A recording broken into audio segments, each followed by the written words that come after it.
All right, that's it. Today we're going back to basics.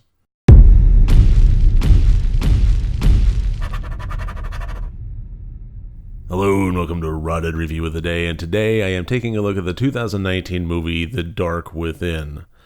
This is a film that after I finished watching it, I really just couldn't get to any other conclusion other than it was a movie that was trying very hard to be clever, but throughout the entirety of it failed to engage me at all, and the reasons for that, like I said in kind of the opening stinger there, I got to go back to basics. And this is going to come right down to some basics of storytelling and horror film elements here.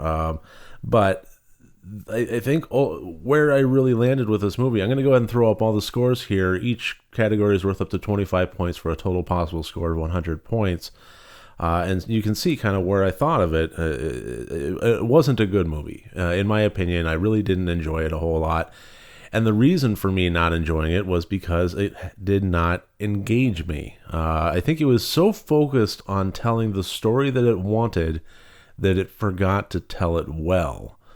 And to get to basics, I kind of need to get into what the movie was about on a 5-mile overview. This has to do with Marcus Blaine, the central character of the story that is a psychic, has psychic powers. It kind of alludes to experiments that his father did with other psychic people in the past in kind of a military, underground, bunkerish kind of way.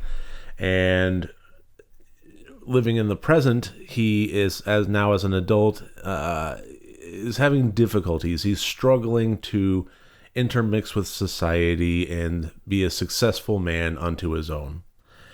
And between him and his therapist, decide the best course of action would be to go to his parents' old cabin out in the middle of the isolated woods and spend some time there. Relax, meditate, do what you got to do. Absorb the psychic energy around you, but the concept of what happened to his parents, their disappearance, whether they were killed, who knows, but they haven't been around for a while. A lot of this is kind of ambiguous and left up to mystery, but ultimately what he's going there is to find answers as far as his past and his ability to live in the present, and things go haywire in the strangest fashions. You get the sense that there's kind of a demonic presence there, and the movie kind of takes that antagonist element and throws him for a loop and puts him through a cat and mouse meat grinder throughout the rest of the movie. For instance, he sees his ex a lot, and she, in the real world, she has a restraining order out on him, and when he goes to the cabin, she pops in and pays him a visit. But is it her? Is it not? This has a lot of these surprise elements to it, where you'll see kind of the demon standing behind him. The next shot is him whipping around, and you see his hand with the blade whipping around to stab the demon that he senses is standing behind him. And then the third shot is, of course, him stabbing his girlfriend. And this movie does a lot of that. It has the quick cuts that mess with the character's head and attempts to mess with the audience's head. But for me, it just felt cheap. So this technical element that it employed to tell its story really didn't work. And it did it so often that I just stopped caring. I stopped caring very early on in this movie, and it did nothing to redeem or bring me back. And that's ultimately, I think, where its biggest failure was. And to get into that, now we can get into the basics of this kind of film, where it is kind of the three major conflicts: man versus man, man versus self, man versus nature. This is kind of a mix of all three. When we have a situation where a character is being toyed with by an evil entity that seems to be able to manipulate space and time and so forth, or at least their perception of it, it gets very difficult to keep the audience engaged by its very nature. You can only have so many gotcha moments where whatever they do has no consequence because whatever evil entity out there is going to reverse it. That you start to become disengaged because it just the nature of conflict. In all three of those conflicts, man versus is the first part of it, which means there has to be some give and take. There has to be some back and forth. There has to be some figuring it out and getting on top of it. And, showing that it is a true conflict as opposed to just an omnipresent force, playing with its food before eating it. And there's a few good examples of what, in my mind, made a successful version of that. And this may be controversial. I know a lot of people really like Oculus, but this is one of the reasons that I kind of checked out during it and didn't find it to be... I thought it was very, very engaging in the beginning, and I thought it was very well executed throughout, but that level of engagement, it did break for me. But the one that really springs to mind more than anything else as far as a movie that employs this kind of method but really works is 1408.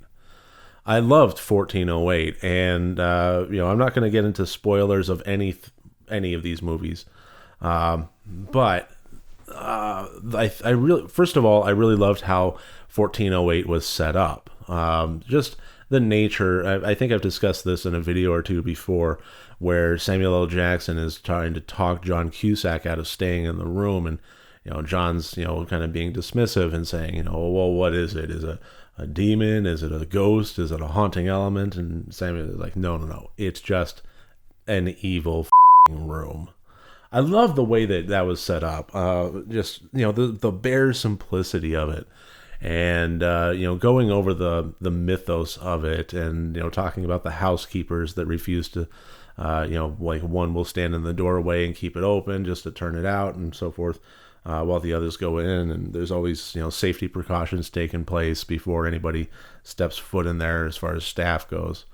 But I think there was one element of the film that really worked for me, and that was the room wanted something from John Cusack that it could not provide itself. There was a lot of moments in which it was able to kill him. I mean, that's not really a spoiler. It's this evil room that has all sorts of tricks and so forth up its sleeve. If it wanted to kill a human being, let's face it, it wouldn't have been that hard for the room to do so. But it didn't. And so, okay, well, is it playing with its food? Is it a cat and mouse kind of situation? Well, yes and no. The one thing that I really loved was how it asked John Cusack for what it could not provide itself, namely for him to kill himself in the room or to create, you get the sense that in the past with other characters it was kind of the same thing, or murder somebody, or basically commit a heinous act that results in death within the room. And it allowed John Cusack to overcome a lot of these, or to try and outthink it. And the way that it played with him was some of the most terrible, Machiavellian, wonderful to look at, terrible to experience, gut-wrenching methods I've ever seen put to film. I could not believe some of the things that I was watching on the screen there. So not only was it clever in maintaining conflict, and that's ultimately we come down to, maintaining conflict. You have the man versus blah. If you're talking about a invisible demonic presence, it can there's a lot of all three conflicts involved there.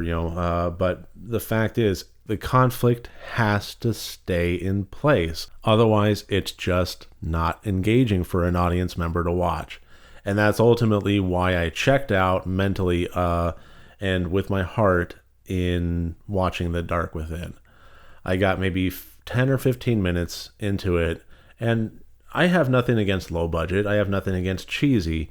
It's one of the reasons I have the intent category is, if all else fails, what did it set out to achieve and how well did it do it, even if we're talking about Killer Tomatoes. But if you fail to engage me, and if I mentally check out 10 or 15 minutes into the movie, and then I just basically am sitting there watching stuff happen on the screen, waiting for the end credits to roll, then you have failed as a filmmaker to provide me with a cinematic experience that I will find worthy of my hour and a half. And that's where I landed with The Dark Within. Obviously, 31 points out of 100 there. Obviously, I would not really recommend this one. I would say it was worth passing on, even. It's not the worst movie in the world, but honestly, I think it should have been 10 times better than it was, and I just am a bit disappointed in it. So that should about do it. That's my review of 2019's The Dark Within. If you like these videos, please click subscribe, and if you want to support me further, my Patreon link is below. Thank you very much. Remember, next time you want to watch a horror movie, first make sure that it's good and rotted.